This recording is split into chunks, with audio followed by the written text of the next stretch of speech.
बिस्मिल्लाहिर्रहमानिर्रहीम। अस्सलाम वालेकुम टू ऑल यूट्यूब व्यूवर्स। कैसे हैं आप सब? उम्मीद करती हूँ कि आप खैरियत से होंगे। आज मैं आपको क्लास 10th के थ्योरम्स स्टार्ट करवाऊँगी, क्योंकि लास्ट टाइम जो मैंने आपको थ्योरम्स के कॉन्सेप्ट दिए थे उसमें हमारे पास जो चैप्टर था वो था chord of circle. Chord of circle में मैंने आपको सर्कल्स के सारे कॉन्सेप्ट्स एक्सप्लेन किए थे कि आपने किस तरीके से कॉर्ड को देखना है, किस तरीके से सेगमेंट को देखना है, किस तरीके से सेक्टर को देखना है।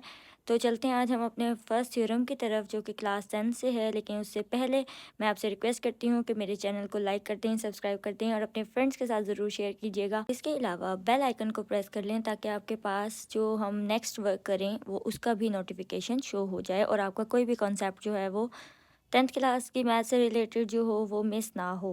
क्योंकि बहुत सारे स्टूडेंट्स हैं जो कहते हैं कि हमारे पेपर्स आने वाले हैं और हमको काम नहीं आता, अब हम मैथ्स को कैसे करेंगे।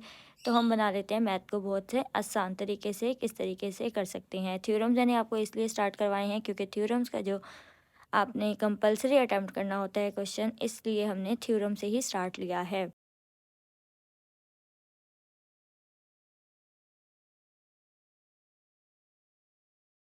तो चलते हैं अपने थ्योरम नंबर 1 की तरफ, जो कि 9 चैप्टर का फर्स्ट थ्योरम है। One and only one circle can pass through 3 non collinear point. आपके पास 3 नॉन कोलिनियर पॉइंट्स हैं, उनमें से एक ही सर्कल पास करेगा, यानी कि एक पूरे सर्कल जो है उसको हम 3 नॉन कोलिनियर पॉइंट में से पास करवाएंगे। और जो नॉन कोलिनियर पॉइंट्स होते हैं वो मैं आपको एक्सप्लेन करती हूँ कि वो क्या होते हैं। वो ऐसे पॉइंट्स होते हैं जो आपस में मीट नहीं करते बल्कि अलग अलग होते हैं, यानी कि 3 अलग अलग अगर हम डॉट लिख लें तो वो 3 नॉन कोलिनियर पॉइंट्स बन जाएंगे। तो हमारे पास जब हम थ्योरम को लिखते हैं तो मैंने आपको 9th में भी बताया कि जो सबसे पहले हमारे पास गिवन होता है, जो चीज़ हमें बताई हुई होती है स्टेटमेंट में उसको हम गिवन कहते हैं। देन हमारे पास टू प्रूव होता है, जो चीज़ हमने प्रूव करनी होगी उसको हम टू प्रूफ में लिखेंगे। देन जो हम अपनी साइड से कुछ ऐड करेंगे वो हमारे कंस्ट्रक्शन पॉइंट में आएगा। और उसके अलावा हमारे पास स्टेटमेंट और रीज़न देनी होती है कि जो हमारी स्टेटमेंट और रीज़न है वो किस तरीके से है, यानी कि हम एक तरफ उसकी स्टेटमेंट लिखेंगे और दूसरी तरफ उसकी रीज़न बताएंगे कि इस तरीके से क्यों होता है।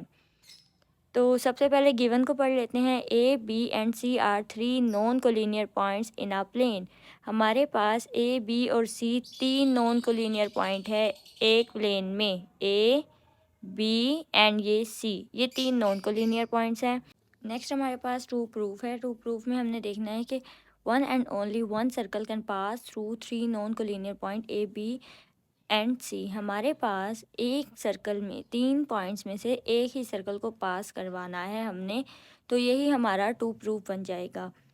नेक्स्ट कंस्ट्रक्शन का पॉइंट है। कंस्ट्रक्शन मैंने आपको बताया कि जो चीज़ हम खुद से ऐड करते हैं या खुद से ड्रॉ करते हैं वो चीज़ कंस्ट्रक्शन में आती है। Join A with B. अब हमारे पास यहाँ पर 3 पॉइंट्स थे ए बी सी। ए को आपने बी से ज्वाइन करना है, देन बी को आपने सी से ज्वाइन कर देना है। Join A with B and B with C. Draw D F perpendicular bisector to A B. हमारे पास ए बी, हमारे पास जो लाइन बनी है, जो लाइन सेगमेंट आया है ए बी का, इससे आपने एक बाइसेक्टर ड्रॉ करना है डी एफ, यानी कि इसका मिड पॉइंट लेना है और उससे आपने एक बाइसेक्टर ड्रॉ कर देना है ए बी के ऊपर। फिर हमने एच के को बाइसेक्टर ड्रॉ करना है बी सी के ऊपर। ये बी और सी की लाइन थी, इससे हमने एक और बाइसेक्टर ड्रॉ किया जो कि हमारे पास एच के बना। अब हमने जब डी एफ और एच के बाइसेक्टर ड्रॉ कर दिए तो हमने देखा कि ये जो डी एफ और एच के है ये पैरेलल नहीं है। So D F and H K are not parallel and they intersect each other at point O. वो पैरेलल नहीं है क्योंकि पैरेलल लाइंस जो होती हैं वो बिल्कुल ऐसे इस तरह की फॉर्म में होती हैं, यानी कि इस डायरेक्शन में, एक ही जैसी डायरेक्शन में। अगर आप देखें तो इसकी डायरेक्शन यहाँ है और इसकी डायरेक्शन इधर है, तो इट मीन्स कि ये पैरेलल नहीं है। और इसके अलावा अगर हम इसको देखें तो ये ओ पॉइंट पे मीट कर रही हैं, दोनों bisector H K and D F meet कर रही हैं ओ पॉइंट पे। अब हमने also join A B and C with point O. आपने ए को डॉटेड फॉर्म में ओ से ज्वाइन किया, बी से ज्वाइन किया और सी से ज्वाइन किया, क्योंकि ये हमारे क्या थे पॉइंट्स से, इस वजह से। अब हम अपने प्रूफ्स को देख लेते हैं जिसमें स्टेटमेंट और रीज़न आएगी। सबसे पहली स्टेटमेंट क्या है? Every point on D F is equidistance from A and B. अगर हम डी एफ का कोई भी पॉइंट ले लें डी एफ के ऊपर, लाइक इसका हमने पॉइंट ले लिया ए से बी की तरफ, from A to B, D F हमारे पास है, इससे हम पॉइंट ले लें तो उसका डिस्टेंस जो होगा वो बराबर होगा। क्यों बराबर होगा? क्योंकि जब बाइसेक्टर लेते हैं तो वो उसके हाफ पे होता है। ए से डी तक का डिस्टेंस और डी से बी तक का डिस्टेंस अगर मैं लूँ तो इसका क्या मतलब हुआ कि ये हमारा इक्वल होगा, यहाँ से और यहाँ से ये डिस्टेंस ये इक्वल है। D F bisector perpendicular to A B, क्योंकि ये हमारे पास इसका बाइसेक्टर है। बाइसेक्टर का मतलब होता है कि ये इसके हाफ पे है। जब हाफ पे हम हो कोई चीज़ तो इट मीन्स उसका दोनों एंड पॉइंट से इक्वल डिस्टेंस होगा। तो यही चीज़ उसने स्टेटमेंट में लिखी है और ये इसका बाइसेक्टर है, इस वजह से उसने यहाँ पे बता दिया D F perpendicular bisector to A B. Similarly अगर हम ओ ए, अब हम देखें in particular O A is equal to O B. हमने देखा कि ओ का ए से डिस्टेंस और ओ का बी से डिस्टेंस इक्वल होगा, क्योंकि ये बाइसेक्टर थे। इस वजह से जब बाइसेक्टर होते हैं तो उनके आपस के जो आर्म्स और एंड्स पॉइंट्स का डिफरेंस होता है सेंटर पॉइंट का, वो इक्वल होता है। ये बात हमने 9th में पढ़ी थी। 9th का आपका जो फर्स्ट और सेकंड थ्योरम है उसमें आपने इसके ऐसे ही डायग्राम बनाई थी और उसको आपने यहाँ से ज्वाइन किया था ये चीज़। तो ये चीज़ आपकी ऑलरेडी मैं आपको 9th के कॉन्सेप्ट में क्लियर करवा चुकी हूँ। अगर आपको कोई डिफ़िकल्टी है तो ऊपर आपके पास आई बटन शो हो रहा होगा, आप वहाँ से जाके भी उस वीडियो को चेक कर सकते हैं। मेरे थ्योरम्स की 9th क्लास की वीडियोस हैं और उससे आप कॉन्सेप्ट ले सकते हैं। Similarly every point on H K is equidistance from B and C. अगर हमारे पास डी एफ पे पॉइंट हमने जो बाइसेक्टर ड्रॉ किया उसके इक्वल है तो इट मीन्स कि एच का बी से डिफरेंस अगर हम ले लें या एच का सी से डिफरेंस ले लें तो वो भी हमारे पास इक्वल होगा।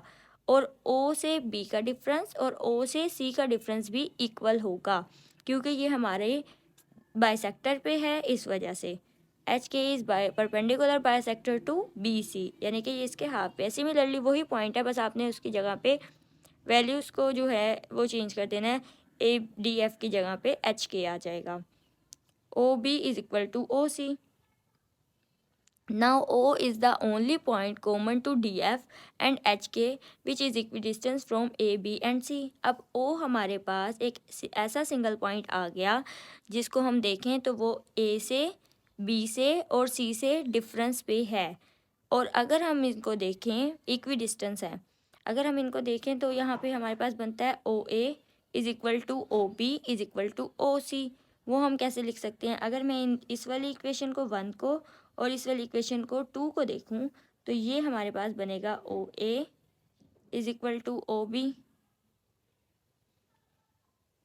ये हमारे पास इज़ इक्वल। अब दूसरी टर्म देखें तो measurement angle O B is equal to measurement angle O C. इन दोनों में ओ बी का पॉइंट जो है वो कॉमन पॉइंट है। जो कॉमन पॉइंट होगा उसको हम एक ही बार लिखेंगे, इसलिए हमने यहाँ पर measurement angle O A is equal to कर दिया measurement angle O B is equal कर दिया मेजरमेंट एंगल ओ सी।